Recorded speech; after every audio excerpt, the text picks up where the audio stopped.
Mirror বলে প্রতিফলন নিয়ম মেনে চলে, লেন্স বলে আমার ছবি লুকিয়ে আছে তলে। চলো সবাই শিখি আজ আলোর রহস্য খানি, ছোট ছোট রশ্মির মাঝে লুকিয়ে জ্ঞানের বাণী। চলো আমরা শুরু করি। তো welcome back to my channel connecting student. আজকে আমরা আলোর তৃতীয় পর্ব নিয়ে এসেছি।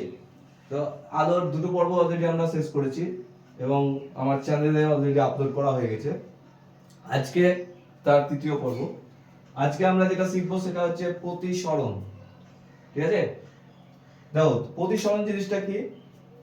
আলো কোন একটা মাধ্যমে যাচ্ছিল, মাধ্যম থেকে অন্য একটা মাধ্যমে যখন আলো যায়, তখন আলোটা যেদিকে যাওয়ার কথা ছিল সেদিকে না গিয়ে আলো কিছুটা বেঁকে যায় বা আলো কিছুটা দিক পরিবর্তন করে।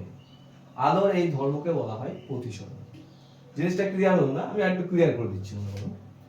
আলো মনে করি একটা মাধ্যম, আলো একটা মাধ্যমের মধ্য দিয়ে আসছিল, আস্তে আস্তে অন্য একটা মাধ্যমে প্রবেশ করবে।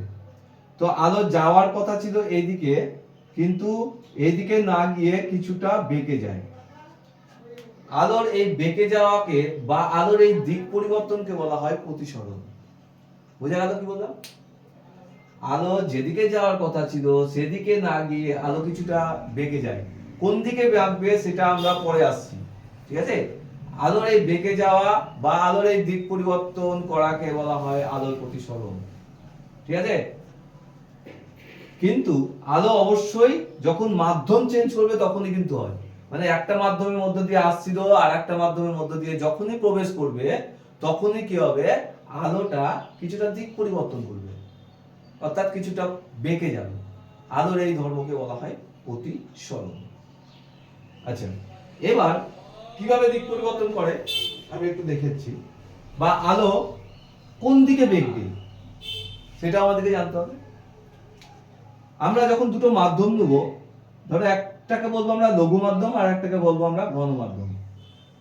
আলো যখন লঘু মাধ্যম থেকে ঘন মাধ্যমের দিকে যাবে, অর্থাৎ আলো লঘু মাধ্যমের, এটা হচ্ছে ঘন মাধ্যমের প্রতিসরক তলে পড়লো, পর পর এখান থেকে আমরা যদি লম্বটা নিই একটা, তাহলে আলোটা যাওয়ার কথা ছিল এইদিকে, না গিয়ে আলোটা এই দিকে যাবে, অর্থাৎ অবিলম্বের দিকে সরে আসবে। অর্থাৎ আলো যখন লঘু মাধ্যম থেকে ঘন মাধ্যমের দিকে যাবে তখন আলো প্রতিসৃত রশ্মিটা কি হবে, ঘন মাধ্যমের দিকে সরে আসবে। যখন আলোটা লঘু থেকে ঘনতে যাবে, উল্টোটা যখন হবে, অর্থাৎ ঘন থেকে লঘুতে যখন যাবে তখন কি হবে, দেখো আমরা এটাকে যদি ঘন মাধ্যম নিই, এটা যদি লঘু মাধ্যম নিই, তখন কি হবে, আলো পড়লো, পড়ার পর আমরা একটু অবিলম্ব টানলাম, আলো যাওয়ার কথা ছিল এদিকে, অবিলম্ব থেকে দূরে সরে যাবে। ঠিক আছে, এই যে আলোটা অবিলম্ব থেকে দূরে সরে যাচ্ছে, অর্থাৎ ঘন থেকে লঘুতে যখন যাবে তখন প্রতিসৃত রশ্মিটা কি হবে, অবিলম্ব থেকে দূরে সরে যাবে। আর লঘু থেকে ঘনতে গেলে প্রতিসৃত রশ্মিটা কি হবে, অবিলম্বের দিকে সরে আসবে। এই হচ্ছে আমাদের আলোর প্রতিসরণের ধর্ম। এবার আমরা দেখব, এখান থেকে আমি দেখিয়ে দিচ্ছি তোমার, এই যে এই কোণটাকে কি বলে, কোণটাকে বলা হয় আপাতন কোণ, যাকে আই দ্বারা প্রকাশ করা হয়। অর্থাৎ আপতিত রশ্মিটা অবিলম্বের সঙ্গে যে কোণ করে তাকে বলা হয় আপাতন কোণ, যাকে আই দ্বারা প্রকাশ করা হয়। আর এই কোণটাকে বলা হয় প্রতিসরণ কোণ, যাকে আর দ্বারা প্রকাশ করা হয়। অর্থাৎ অবিলম্বর সঙ্গে প্রতিসৃত রশ্মিটি যে কোণ করে তাকে বলা হচ্ছে প্রতিসরণ কোণ, যাকে আর দ্বারা প্রকাশ করা হয়। ঠিক আছে, এখানে ক্ষেত্রেও কি হবে, এইটা হচ্ছে আপাতন কোণ আই, আর এইটা হচ্ছে তোমার প্রতিসরণ কোণ আর। ঠিক আছে, এখন এখান থেকে আমরা একটা জিনিস জানতে পারবো, সেটা হচ্ছে চ্যুতি কোণ। দেখো এখানে রশ্মিটা যদি এইদিকে যেত, ঠিক আছে, তাহলে দেখো এই কোণটা কম হয়ে গেছে, তাই না? তাহলে এই কোণটাকে বলবো আমরা চ্যুতি কোণ, যাকে ডেল্টা দ্বারা প্রকাশ করা হয়। তাই এই কোণটার পরিমাপ কি করে পাবো? এই গোটা কোণটা কত? গোটা কোণটা তো হচ্ছে আই, তাই না?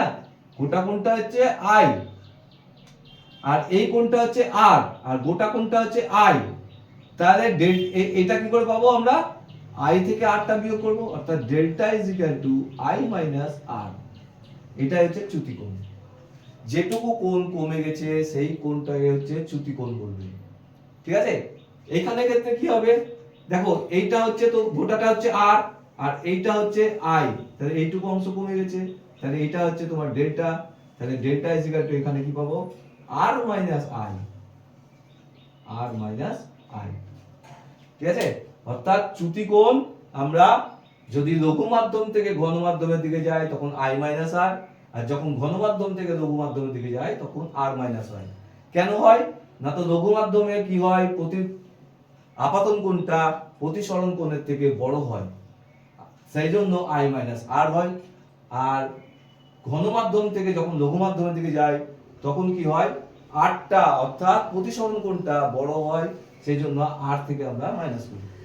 এবার এখান থেকে তোমাকে চ্যুতি কোণ নির্ণয়ের জন্য আর মাইনাস আই হবে না আই মাইনাস আর হবে এটা দেখার কোনো দরকার নেই। কারণ হচ্ছে তোমাকে চ্যুতি কোণ যখনই নির্ণয় করতে দিবে, একটা শর্ট কোশ্চেনে থাকে এরকম, এমসিকিউ তো দেয়, খুবই দেয় কি না, তো কোনো একটা মাধ্যমের মধ্য দিয়ে আলোক যখন যাচ্ছিল তখন তার আপাতন কোণ, যদি আপাতন কোণ বলে দিলাম I is equal to 60 degree, আর প্রতিসরণ কোণ বলে দিলাম যে 45 ডিগ্রি, তাহলে তার চ্যুতি কোণ কত হবে? তোমাকে আই মাইনাস আর হবে না আর মাইনাস আই হবে কোনোটা বোঝার দরকার নেই, ডাইরেক্ট বড়টা থেকে ছোটটা বিয়োগ করে দাও। তাহলে 60 মাইনাস 45 করলে 15 ডিগ্রি, অর্থাৎ চ্যুতি কোণ পেয়ে যাবো আমরা 15 ডিগ্রি। ঠিক আছে? তোমাকে আর মাইনাস আই করবো না আই মাইনাস আর করবো কোনো বোঝার দরকার নেই, বড় কোণটা থেকে ছোট কোণটা তুমি বিয়োগ করে দাও, সেটাই হয়ে যাবে তোমার চ্যুতি কোণ। ঠিক আছে? তো এই শর্ট কোশ্চেনটা খুব দেয়। এবার আমরা আসবো প্রতিসরণের সূত্র। এই একাটা থাক, এই একাটা লাগবে। প্রতিসরণের সূত্র দেখো, আমরা আগের ভিডিওতে প্রতিফলনের সূত্র করেছিলাম দুটো। কি ছিল? আপতিত রশ্মি, প্রতিফলিত রশ্মি এবং আপাতন বিন্দুতে অঙ্কিত অবিলম্ব একই সমতলে থাকে। কি পেয়েছিলাম? প্রতিফলনের সূত্র দেখো, একটা রশ্মি আসছে, এই পথে প্রতিফলিত হয়ে গেল, এখানে একটা লম্ব টান দে, এটা হচ্ছে আই, এটা হচ্ছে আর। কি বলেছিলাম? যে আপতিত রশ্মি, প্রতিফলিত রশ্মি এবং আপাতন বিন্দুতে অঙ্কিত অবিলম্ব একই সমতলে থাকে। ঠিক আছে? এটা হচ্ছে প্রতিফলনের প্রথম সূত্র ছিল। আর দ্বিতীয় সূত্র কি ছিল? I is equal to R। এবার প্রতিসরণের ক্ষেত্রে কি হয়? যখন আমরা লঘু মাধ্যম থেকে ধরো ঘন মাধ্যমের দিকে করছি তখন কি হবে? এটা হচ্ছে I, এটা হচ্ছে R। কি হবে? তো এখানে ক্ষেত্রে প্রথম সূত্রটা একই, আপতিত রশ্মি, এখানে প্রতিফলিত রশ্মি বলেছিলাম, এটা প্রতিফলিত নয়, প্রতিসৃত রশ্মি। আপতিত রশ্মি, প্রতিসৃত রশ্মি এবং আপাতন বিন্দুতে অঙ্কিত অভিলম্ব একই সমতলে থাকবে। এই 1 নম্বর সূত্রটা পুরোপুরি এক। 2 নম্বর সূত্রটা খুব ইম্পর্টেন্ট। 2 নম্বর সূত্রটাকে বলা হচ্ছে স্নেলের সূত্র। তোমাদেরকে পরীক্ষায় দেয় স্নেলের সূত্রটি লিখো। ঠিক আছে? এই 2 নম্বর সূত্রটাকে বলা হচ্ছে স্নেলের সূত্র। কি না, তো sin i by sin r is equal to হচ্ছে ধ্রুবক। কি বললাম? এই সাইনটা কি? তোমরা যে ত্রিকোণমিতিতে সাইন ট্যান কস করেছো ওই সাইন। আপাতন কোণের সাইন এবং প্রতিসরণ কোণের সাইনের অনুপাত সর্বদা ধ্রুবক হয়। দেখো, আপাতন কোণ আই, আই এর সাইন, প্রতিসরণ কোণ আর, আর এর যদি সাইন নাও, এদের অনুপাত করতে হবে ধ্রুবক। তার আপাতন কোণের সাইন এবং প্রতিসরণ কোণের সাইনের অনুপাত ধ্রুবক হয়। এটাই হচ্ছে স্নেলের সূত্র বা প্রতিসরণের দ্বিতীয় সূত্র। ঠিক আছে? এবার এই ধ্রুবক, একটা ধ্রুবকটা স্পেশাল একটা নাম আছে। কি? sin i by sin r is equal to, এটাকে বলা হচ্ছে মিউ। মিউ সাইন, মিউ লিখতে কেমন হবে তোমার ইউটা একটু বাঁকা, এরকম ইউ, ঠিক আছে। মিউ যাকে বলা হচ্ছে প্রতিসারাঙ্ক, কি বলা হচ্ছে প্রতিসারাঙ্ক। তা প্রতিসারাঙ্ক জিনিসটা কি হবে আমাদের জানতে হবে। প্রতিসারাঙ্ক কিছুই নয়, তোমরা যে ভাষায় ঘনত্ব বোঝো, ঠিক আছে, আলোর ভাষায় সেটা হচ্ছে প্রতিসারাঙ্ক। আমরা যেমন ঘনত্ব বুঝি, যেমন জল আর তেল কার ঘনত্ব বেশি বুঝতে পারি, ঠিক আছে। তো এখানেও ঘনত্ব, যে মাধ্যমগুলো নিচ্ছি আমরা, কোনটা লঘু হবে কোনটা ঘন হবে, সেটা ডিপেন্ড করে এই প্রতিসারাঙ্কর উপর, ঠিক আছে।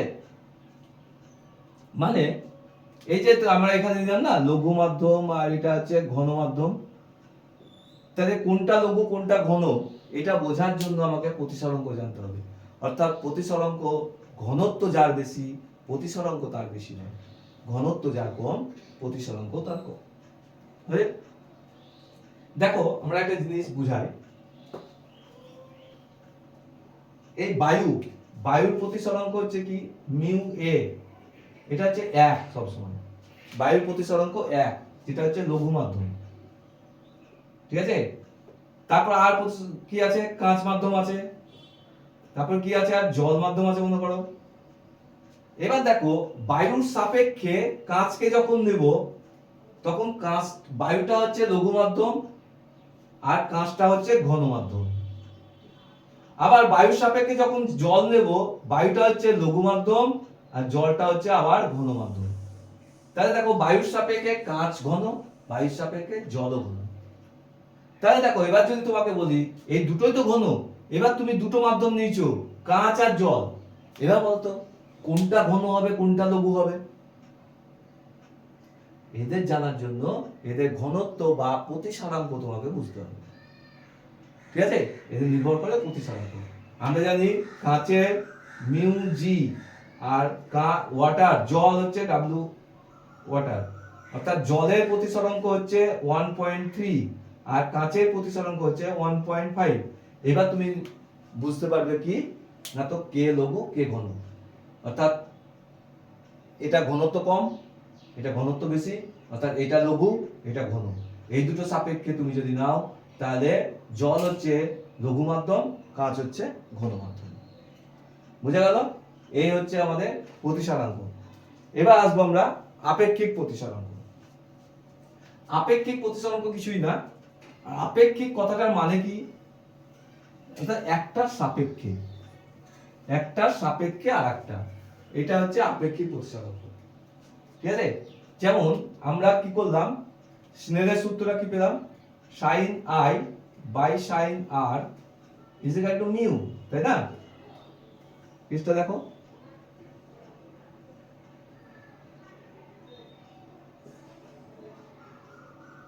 এবার তুমি এইটা দেখে কিছুতেই বুঝতে পারছো না, এই মিউটা লেখার পরও তুমি বুঝতে পারছো না যে এইটা ঘন মাধ্যম থেকে লঘু মাধ্যমে গেছে না লঘু মাধ্যম থেকে ঘন মাধ্যমের দিকে গেছে। অর্থাৎ এইটা sin i by sin r এটা মিউ জি হবে না মিউ এ হবে।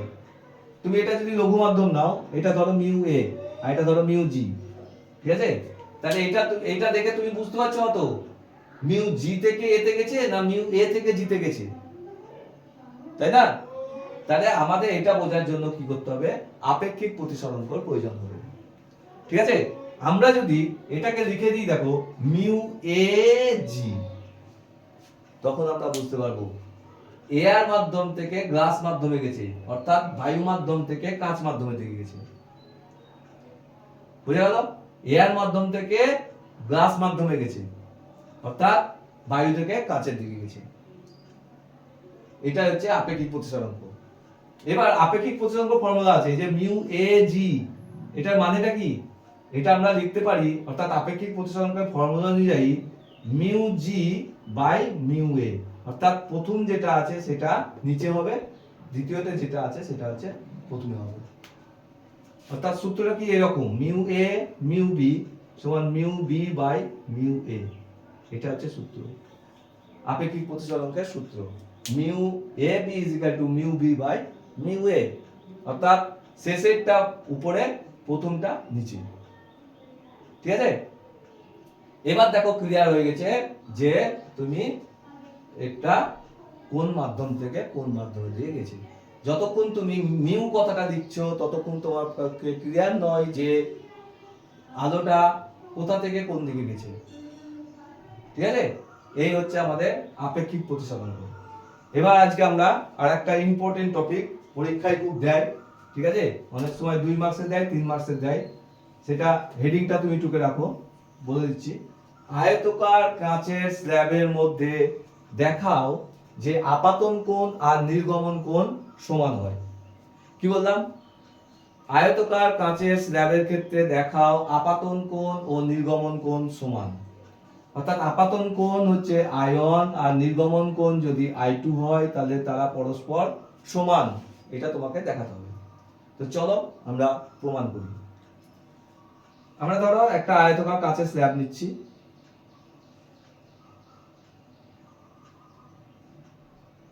এই একটা আয়তকার কাঁচের স্ল্যাব নিয়েছি, ঠিক আছে।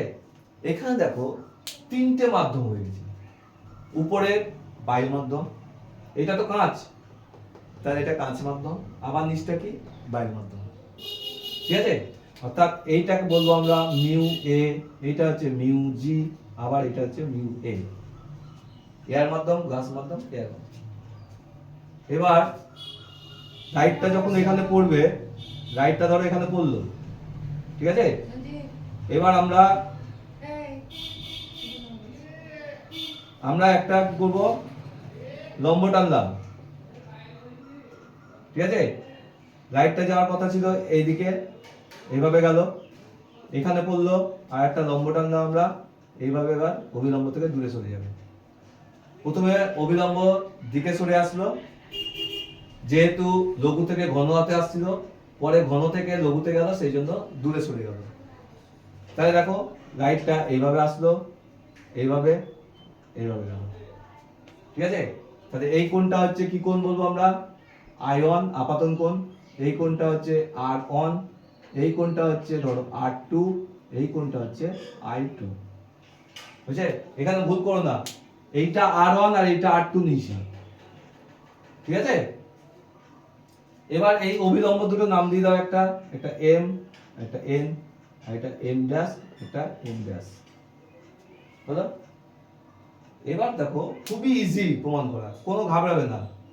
দেখো প্রথমে এবি তলে আমরা স্নেলের সূত্র প্রয়োগ করব। তাহলে লিখছি কি, এবি তলে স্নেলের সূত্র প্রয়োগ করে পাই। এবি তলে স্নেলের সূত্র প্রয়োগ করে পাই। স্নেলের সূত্রটা কি আমরা জানি, sin i by sin r। তাহলে sin i মানে এখানে আয়ন, বাই sin r মানে এখানে r1, sin i by sin r1 is equal to, এখানে কি হবে, মিউ a থেকে g তে গেছে, তাহলে মিউ a g। খুবই ইজি, দেখো, ঠিক আছে। এবার আমরা এটা কি করব, আপেক্ষিক প্রতিসরণকে সূত্র অনুযায়ী sin i1 by sin r1, এটা যা ছিল এদিকে তাই। এবার এটা কি হয়ে যায়, mu g by mu a, এটা নিচে চলে আসে, উপরটা চলে যায়, এটাকে দাও তুমি 1 নম্বর। দেখো কতটা ইজি। এবার আমরা এই তলে অর্থাৎ ডিসি তলে স্নেলের সূত্র লাগাবো। কি লিখবো এখানে, ডিসি তলে স্নেলের সূত্র প্রয়োগ করে পাই। স্নেলের সূত্র প্রয়োগ করে পাই। তাহলে ডিসি তলে স্নেলের সূত্র লাগাচ্ছি, কি হবে, এখানেও কি হবে, sin i, তাহলে sin i মানে কি, এখানে R2 বাই sin, এখানে কি হবে I2, সমান মিউ, এখানে কি হবে, g থেকে a তে আসছে, তাহলে মিউ g মিউ a, ঠিক আছে। ইমপ্লাইজ করছি, এটাকে আবার আপেক্ষিক প্রতিসরণের নিয়ম অনুযায়ী ফর্মুলা ফেলবো। তাহলে sin R2 by sin I2 সমান, এটা কি হবে, mu a by mu g, ঠিক আছে। এবার দেখো 1 নম্বর সমীকরণে mu g by mu a আছে, আর তোমার বেরোলো mu a by mu g. এটা কি করবে, একই করতে গেলে আমাকে উল্টে দিতে হবে, তাই না? Mu G by mu a আছে, এটাকে আমরা mu G by mu a করে নেবো, তাহলে উল্টাতে হবে। তাহলে এই দিকটা উল্টাচ্ছি আমরা, তাহলে কেসটা কি হবে, উল্টি দাও, sine i two by sine r two is equal to কি হবে, মিউ জি বাই মিউ এ। এটা 2 নম্বর দিয়ে দাও। এবার দেখো 1 নম্বর সমীকরণের ডান দিকটা দেখো আর 2 নম্বর সমীকরণের ডান দিকটা দেখো একই, ঠিক আছে? তাহলে আমরা 1 নম্বর আর 2 নম্বর তুলনা করলে কি পাবো, এই বাঁ দিকটা সমান এই বাঁ দিকটা, তাহলে 1 ও 2 তুলনা করে পাই, 1 ও 2 তুলনা করে পাই। দেখো বইয়ে অনেক ক্যাপাসিটি আছে, তুমি এই সুন্দরভাবে করে নাও, স্ক্রিনশট তুলে নাও, যখন শেষ হয়ে যাবে স্ক্রিনশট তুলে রেখে দাও, ঠিক আছে? দিয়ে খাতায় নোট ডাউন করে রেখে দিও। 1 ও 2 তুলনা করে পাই, কি পাবো, এই বাঁ দিকটা সমান এর বাঁ দিকটা, তাহলে sine i one by sine r one, sine r one সমান কি sine i two by sine r two. এবার একটা জিনিস এখানে দেখো, এই যে লম্ব দুটো নেওয়া হয়েছে, এই একটা লম্ব এই একটা লম্ব, এই দুটো লম্ব হচ্ছে সমান্তরাল। আমি এখানে নিচ্ছি, দেখো এই লম্বটা তুলে নিলাম আর এখানে এই লম্বটা তুলে নিলাম, আর এই যে এটা নাম দিয়ে দাও একটা, রশ্মিটা পি কিউ, এটা হচ্ছে আর, এটা হচ্ছে এস, ঠিক আছে? তাহলে কিউ আরটা দেখো তুলছি, এইটা হচ্ছে এই দুটো লম্বকে ছেদ করেছে, দেখো এরকম করে, ঠিক আছে? এটা ছিল দেখো এম, এটা ছিল এন, এটা ছিল এম ড্যাশ, এটা ছিল এন ড্যাশ, ঠিক আছে? আর এটা ছিল উপর বাইরে, এটা ছিল এন, এটা ছিল কিউ, এটা ছিল আর। তাহলে দেখো এইটা হচ্ছে সমান্তরাল আর এইটা হচ্ছে ওদের ছেদক। তাহলে আমরা কি বলতে পারি যে এই কোণটা একান্তর কোণ, জেড উৎপন্ন করেছে। অর্থাৎ এখানে কোন কোণটা, দেখো আর1 আর আর2 দেখো সমান। কেন সমান না, তো এই যে লম্ব দুটো আছে m1 mn আর m ড্যাশ n ড্যাশ, এরা হচ্ছে পরস্পর সমান্তরাল আর কিউ আর হচ্ছে এদের ছেদক। অতএব কি হবে, r1 সমান r2। কথাটা লিখে নিই একটু, যেহেতু কি লিখবো, mn ও m ড্যাশ n ড্যাশ পরস্পর সমান্তরাল এবং কিউ আর উহাদের ছেদক, অতএব r1 সমান r2, ঠিক আছে? অতএব r1 সমান r2। এবার আমরা এই সমীকরণে বসিয়ে দিচ্ছি, ঠিক আছে? তাহলে সাইন i1 কি পেলাম, sign i1 by sine r1 সমান সাইন i2 বাই সাইন, দেখো r2 জায়গায় আমরা r1 লিখতে পারি, r2 সমান r1, তাহলে sign r1, sign r1 cancel, তাহলে কি পড়ে থাকলো, sine i1 is equal to sine i2, sine i1 is equal to sine i2, sine দুই দিক থেকে ক্যান্সেল করে দাও, তাহলে i1 is equal two i2। দেখো প্রমাণিত, খুবই সোজা, ঠিক আছে? 3টে মার্কস থাকে, একদম চোখ বন্ধ করে দেখো, কত কিছু নয়, শুধু ম্যাথমেটিক্যালি ক্যালকুলেশন, খুবই সোজা জিনিস। বইয়ে তুমি দেখবে অনেক হ্যাপাজিটিভ ভাবে করা আছে, বই দেখতে যেও না, আমি সুন্দরভাবে তোমাদেরকে করে দিলাম। এটা স্ক্রিনশট নিয়ে রেখে দাও, স্ক্রিনশট নিয়ে দুবার বাড়িতে প্র্যাকটিস করো, আরামসে হয়ে যাবে, ঠিক আছে? আজকে আমাদের ভিডিও এতটা বন্ধ থাকলো, পরের দিন নেক্সট ভিডিও নিয়ে আসছি।